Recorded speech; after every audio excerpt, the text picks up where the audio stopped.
Halo sobat anime, pus lagi yuk apoteosis, langsung aja kita gaskun apoteosis. Mereview sedikit dari part sebelumnya, setelah Zen menambang dan ia juga membawa serangga penambang muda ke lobi. Kali ini Zen ia membuat ulah lagi, yaitu Doi pun membawa turun serangga penambang dewasa yang rumornya hanya dapat dikalahkan oleh para petualang tingkat God Sense. Zen yang membawa serangga itu dari lantai 40 ke lantai 39 secara tidak sengaja. Dan hal itu tentu saja membuat kepanikan dari para penambang. Karena mereka tahu serangga itu tidak akan dapat mereka kalahkan. Di sini Putri Yui yang melihat Zen sedang dicomot oleh monster itu, Doi pun ingin sekali membantunya. Tapi ketika ia ingin bergerak, di sini ia dihentikan oleh adiknya karena nantinya ia takut kalau kakaknya hanya akan menjadi beban bagi Lo Zen yang bertarung dengan serangga itu. Dan untuk Zen, saat ini Doi pun harus diuber-uber oleh serangga itu. Dan kali ini juga, serangga itu lebih banyak daripada yang sebelumnya. Karena kali ini ia diuber oleh 3 serangga. Dan itu memang cukup berbahaya. Maka dari itu, setelah semua area lantai ke-39 ini kosong, di sini Zen pun menggunakan kekuatan hukum ruang miliknya untuk dapat menghindari para serangga itu dan celap, kembali ke lobi. Ya, dan tentu saja apa yang dilakukan oleh Zen diprotes keras oleh para peserta lainnya. Karena memang ia telah membawa turun serangga yang ada di lantai 40 ke lantai yang lebih rendah lagi. Dan itu sungguh sangat berbahaya. Hehehe, aku minta maaf. Aku tidak menyangka hal ini dapat terjadi. Tapi setidaknya kan tidak ada korban jiwa, ya kan? Ujar dari Luo Zen. Tapi tetap saja Zen ia mendapatkan protes keras dari para peserta lainnya. Tapi karena di sini ada kemungkinan serangga itu datang kembali ke lantai 39. Maka dari itu di sini para peserta mereka pun memutuskan untuk pergi ke gudang terkutuk saja. Ya, karena mereka takut lagi asik nambang, tahu-tahu plap, ditangkap oleh serangga penambang itu. Hei, mendengar itu membuat Zen pun bertanya, gudang terkutuk, tempat apaan tuh? Gudang terkutuk adalah gudang senjata. Tapi ya sebagian besar senjata yang ada di tempat itu telah dikutuk. Gudang itu juga adalah gudang peninggalan dari ras naga. Pangeran pun juga berujar, jika beruntung mereka bisa mendapatkan senjata suci di gudang itu. Karena memang di dalam sana ada jutaan senjata. Ya, di sini Zen pun juga ingin pergi ke tempat itu dengan tujuan untuk dapat meleburkan senjata-senjata yang ada di tempat itu dan mengambil intisarinya untuk dapat mengaktifkan sisik naga miliknya. Dan tak lama setelahnya, mereka pun tiba di pintu gerbang gudang senjata. Dan di tempat ini juga, Zen pun melihat banyak sekali senjata-senjata itu. Tapi ketika Zen mengambil salah satu senjata dan ia merasakan kalau ternyata di senjata ini memang ternyata benar ada sebuah kutukan. Tapi di sini Zen pun juga berniat untuk melepaskan kutukan itu dengan membakarnya dengan menggunakan api hitam miliknya saja. Dan begitu dileburkan oleh Zen, ternyata kutukannya tidak hilang juga. Dan itu juga sempat membuat Zen pun ragu apakah ia akan menyerap ini apakah tidak. Karena ia takut dirinya malah akan terkena kutukan itu. Tapi ketika Zen menyerap satu tetes dari esensi senjata itu, ya, di sini Zen ia tidak merasakan apa-apa dan menganggap kalau sepertinya kutukan itu tidak lagi bekerja kepada dirinya. Maka dari itu, Zen ia pun meleburkan banyak sekali senjata dan ia langsung menyerapnya semua. Ya, dengan hal itu di sini Zen ia membangkitkan 14.000 sisik naga yang tersisa. Ia juga berharap dengan kekuatan yang barunya ini, kekuatan yang baru saja ia bangkitkan, ia akan sanggup mengambil palu bintang yang sebelumnya ada dilihat di lantai ke-35. Tapi di sela-sela itu juga ada yang memanggil dirinya, dan itu adalah Tuan Putri Yui. Di sini gadis imut ini ia menggunakan keahliannya untuk dapat melepaskan kutukan itu dari senjata yang ada di tempat ini. Dan ternyata api suci miliknya berhasil melepaskan kutukan itu. Tapi ketika Putri ia melihat ke arah Zen, ia berujar, "Hei, apakah senjata yang ada di tempat ini, yang ada di ujung sana telah kau serap semua ke dalam tubuhmu? Hah?"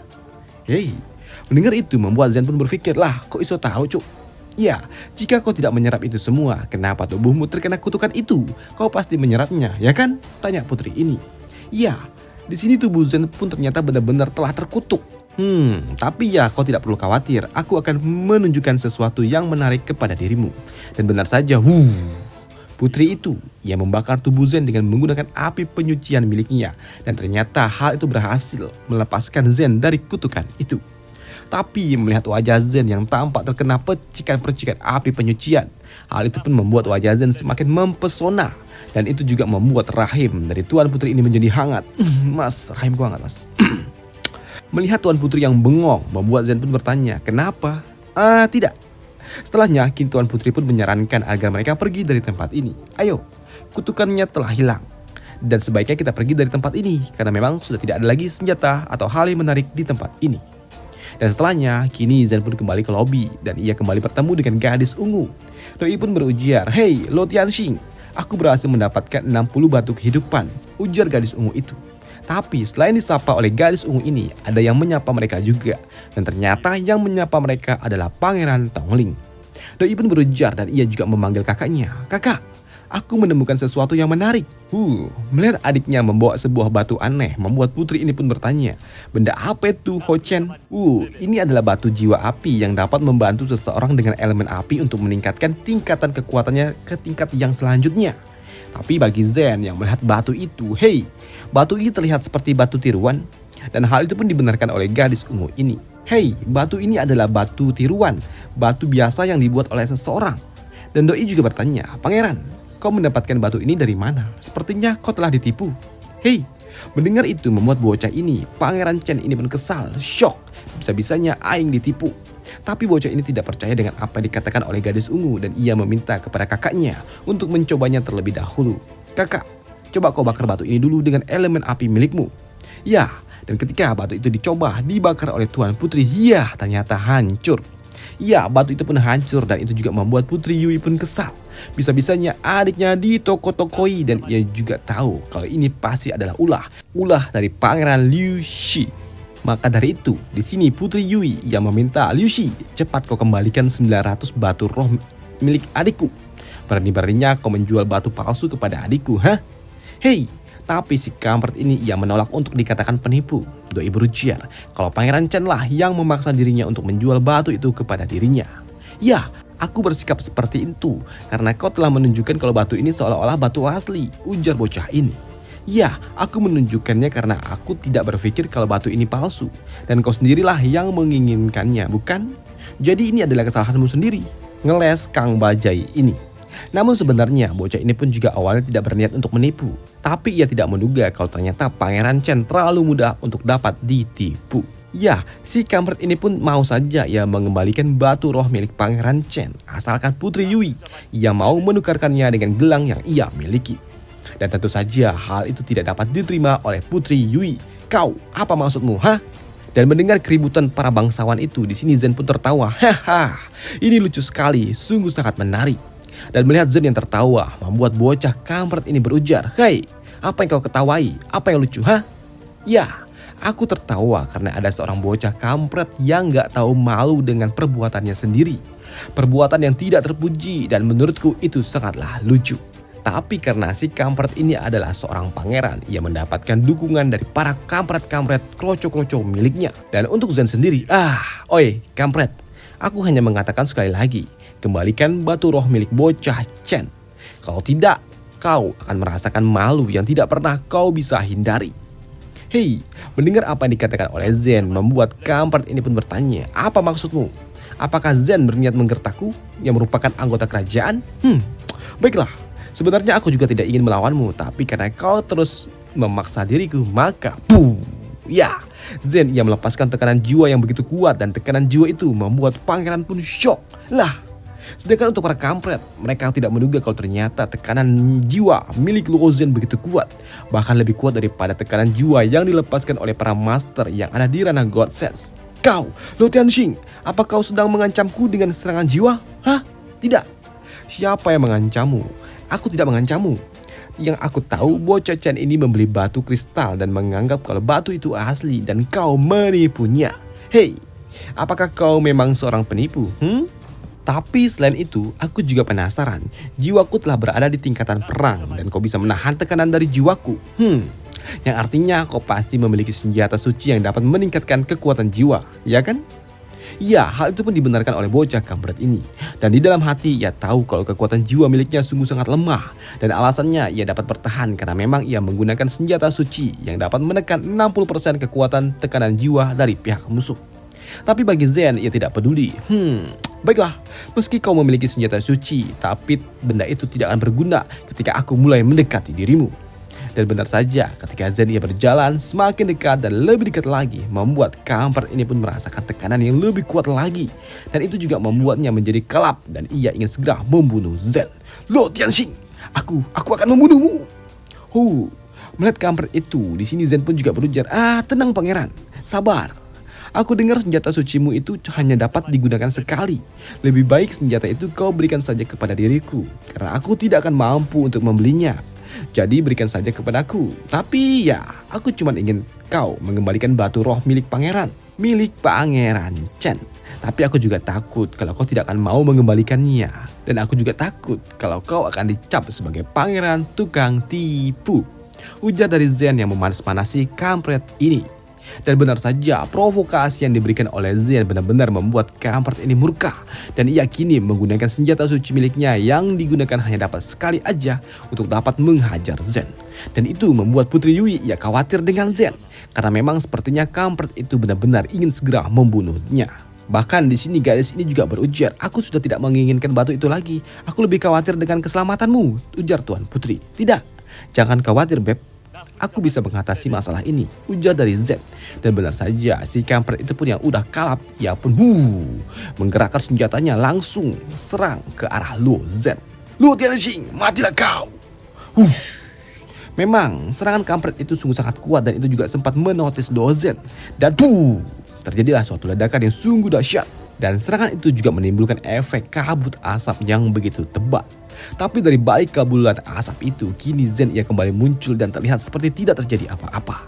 Melihat Zen yang tidak terluka sedikit pun membuat kampret ini pun menjadi gila. Bahkan ia malah banyak bacot sekali. Kau, Luo Tianxing, lebih baik kau menyerah saja dan jilat sepatuku. Dengan begitu mungkin saja aku akan memaafkanmu, ujar si kampret ini. Bocah, kau terlalu banyak bacot. Kau sungguh tidak layak, sungguh sangat tidak layak untuk menjadi lawanku, ujar Luo Zen. Karena memang begitu Zen mendekati si kampret itu lebih dekat lagi, tekanan jiwa yang dilepaskan oleh Zen semakin kuat. Dan itu memaksa artefak atau senjata suci milik si kampret itu yang digunakan untuk dapat menahan tekanan jiwa tidak dapat lagi bertahan dan hancur. Ya, kehancuran senjata itu membuat si kampret itu pun harus pingsan. Pingsan sakaratul maut karena jiwanya telah rusak karena tidak dapat menahan tekanan jiwa yang dilepaskan oleh Luo Zen. Tapi bagi Zen, di sini Doi pun berujar kalau aku tidak membunuhnya dan kalian tidak perlu khawatir. Aku hanya membuatnya pingsan dan sedikit tertidur, tapi ya jiwanya mungkin ya agak rusak dikit-dikit lah, ujar dari Luo Zen ini. Di sini Tuan Putri Yui, Doi pun juga merasa bersalah karena ini semua terjadi akibat dirinya yang awalnya mempermasalahkan soal 900 batu roh itu. Dan Doi juga takut kalau nantinya hal ini akan membuat masalah jauh lebih bahaya lagi ketika raja atau bapaknya si kampret ini datang dan mempermasalahkan hal ini. Kau tidak perlu khawatir. Tidak perlu khawatir dengan hal itu. Aku bisa mengatasinya, ujar dari Luo Zen. Dan setelah itu Zen pun memandangi palu miliknya dan ia merasa kalau palu ini tidak lagi berguna di lantai atas. Maka dari itu ia akan kembali ke lantai 35 untuk mendapatkan palu ajaib itu. Karena sebelumnya ia sudah berhasil menyerap esensi Tianyu dari senjata-senjata yang telah ia leburkan. Dan seharusnya aku bisa mendapatkan palu itu, pikir dari Zen. Dan benar saja, kini Zen pun kembali ke lantai 35 dan di hadapan palu emas itu ia siap untuk mendapatkannya. Dan kini untuk mendapatkan palu itu Zen ia pun menyiapkan 2000, tidak 3000, tidak. Kali ini Zen ia akan menggunakan 4000 kekuatan sisik naganya. Dar. Dihantam dengan kekuatan 4000 sisik naga, ternyata bunga itu yang mengurung palu itu tidak bereaksi apapun. Maka dari itu, kini Zen ia pun kembali menyiapkan kekuatannya, yaitu 5000 sisik naga dan dar, yang ada Zen yang mental. Waduh. Melihat Zen yang seperti ini, di sini bocah Yan yang datang bersama gadis ungu Doi berujar kalau benda itu memang sungguh sangat sulit untuk dapat dihancurkan, bahkan untuk mereka para pertarung yang ada di ranah God Sense sekalipun. Tidak. Tujuanku sebenarnya hanya ingin mencoba kekuatanku saja. Sampai di mana batas kekuatanku sendiri, ujar dari Luo Zen. Dan kali ini Zen pun dia akan menggunakan semua kekuatan sisik naga yang sudah ia aktifkan. Waduh. Ia akan menggunakan 14.000 kekuatan dari sisik naga. Krek, retak. Ya, melihat benda itu mulai retak membuat Zen pun kembali bersemangat dan ia kembali menyiapkan serangan lainnya lagi dan dar. Iya, kali ini 14.000 kekuatan sisik naga. Dan untuk kedua kalinya ternyata hal itu berhasil menghancurkan bunga. Dan itu melepaskan palu gila yang ada dan terkurung di dalam emas itu. Di dalam bunga emas itu. Waduh. Dan melihat itu semua membuat para netizen pun menganggap kalau Zen ini adalah seekor monster. Namun untuk Zen sendiri, ketika ia telah mendapatkan palu itu, ia merasa kalau palu ini sepertinya cuman palu biasa aja. Ketika ia coba hentakkan, tak, ya ternyata nggak ada apa-apanya, nggak ada spesialnya. Dan hal itu pun membuat Zen pun bertanya, lah apa yang terjadi dengan palu ini? Ini palu biasa aja? Tidak, ini adalah palu bintang hitam. Naga hijau pun juga berujar kalau palu ini ada trik khusus untuk dapat mengaktifkannya. Dan naga hijau pun juga berujar kalau palu ini terlihat memiliki pola rune bintang 10.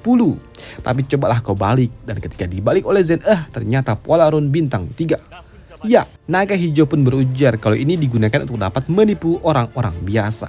Dan setelah Zen menggambar pola rune itu dan meneteskan darahnya sedikit, di sini Zen pun bersiap untuk menggunakan palu itu. Naga hijau, lihatlah aku berhasil, ujar dari Luo Zen. Ya, sebagai senjata suci tidak akan ada yang tidak dapat ditambang dengan palu ini. Tapi sayangnya senjata ini hanya dapat digunakan untuk bertambang dan tidak dapat digunakan untuk bertarung, ujar dari naga hijau ini. Dan tak lama setelahnya, ada yang datang. Ya, yang datang ini adalah para petarung tingkat atas. Ya, para petarung pun mulai pada berdatangan. Dan ternyata itu adalah 4 raja dataran utama. Namun untuk kampret ini, ketika ia melihat putranya terluka, ia bertanya, apa yang terjadi? Siapa yang berani melukai jiwa anakku? Ujar kampret ini. Dan Zen yang mendengar itu, lah sepertinya kampret tua itu bakalan marah besar kepada diriku, ujar dari Luo Zen. Ya, di sini ternyata ada salah satu kroco yang mengadukan kalau hal atau yang membuat seperti ini kepada pangeran adalah Luo Tianxing. Mendapatkan hal itu tentu saja membuat kampret ini murka. Luo Tianxing, kau akan mati. Berani-beraninya kau melukai jiwa anakku. Berlutut kau, ujar Pak Tua itu. Hah? Berlutut? Apakah kau bercanda? Kenapa aku harus berlutut? Kalau ujung-ujungnya aku akan dihukum mati, ya kan? Mendengar keributan itu, di sini Putri Yui ia pun datang. Ia datang dengan terburu-buru dan ia melaporkan tentang apa yang terjadi kepada bapaknya, yaitu Raja Tongling. Kalau sebenarnya Luo Tianxing telah mencoba untuk membela dirinya dan juga adiknya. Tapi di sini kampret hitam ini Doi pun tidak peduli dan ia tetap akan membunuh Luo Zen. Ya, Doi tetap akan membunuh Luo Zen dengan menggunakan kekuatannya. Tapi hal itu pun dihentikan oleh Raja Tongling. Ia berujar, tunggu, dengarkan dulu cerita yang sebenarnya dari anak-anak. Dan hal itu pun dibenarkan oleh Raja dari Dataran Besi Hitam. Dan tentu saja hal itu membuat kampret ini pun kesal. Karena memang keberuntungan Luo Zen ternyata sungguh sangat luar biasa. Dan ketika Raja Tongling bertanya kepada putrinya tentang apa yang terjadi, dan ketika putrinya menyelesaikan ceritanya membuat Pak Tua ini, mereka hanya dapat terdiam. Liu Zhan, apakah kau dengar cerita itu? Seorang pangeran menipu hanya untuk 900 batu spirit. Benar-benar tindakan yang tidak terpuji, ujar Pak Tua ini.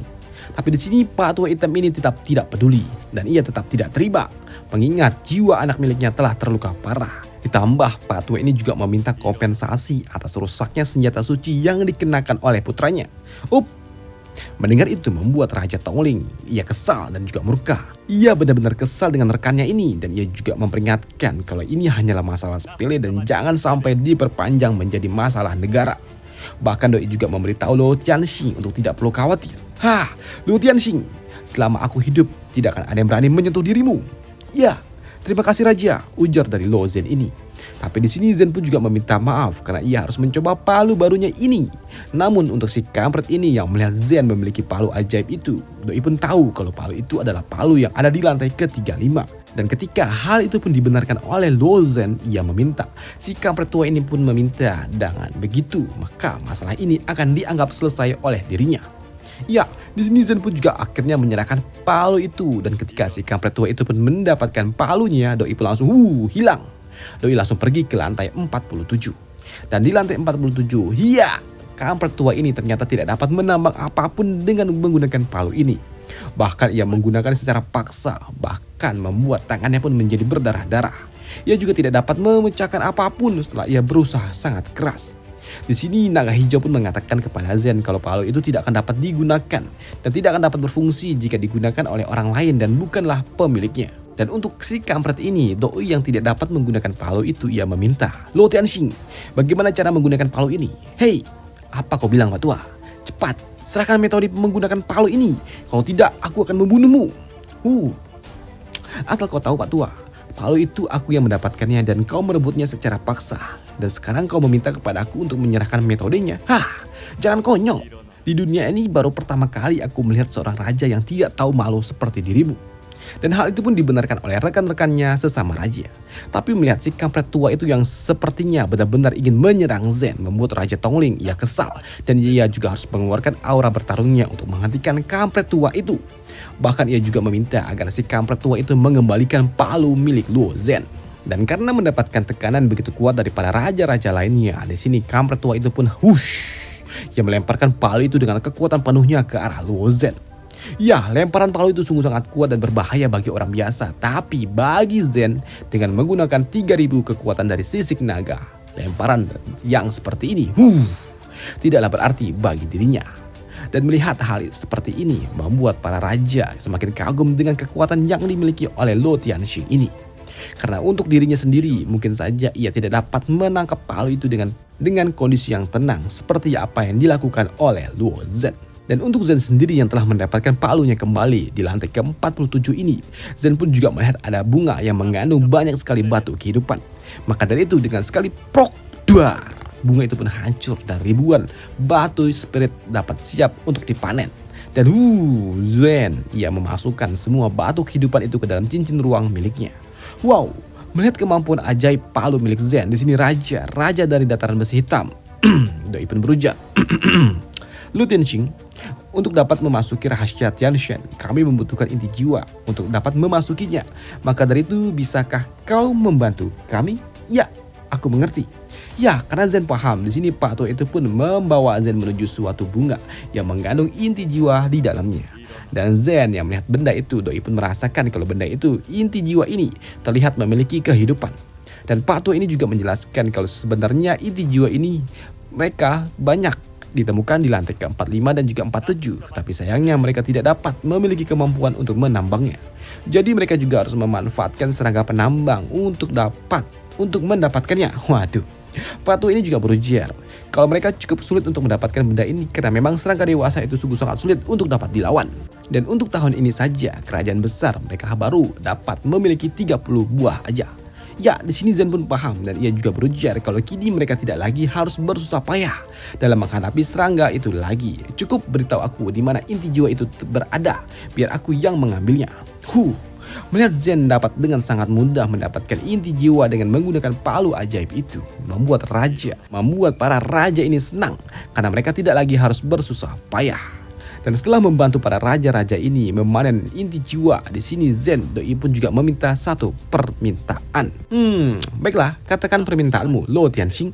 Ya, permintaanku adalah satu, yaitu izinkan aku ikut ke dalam penjelajahan rahasia Tianxing. Pinta dari Luo Zen.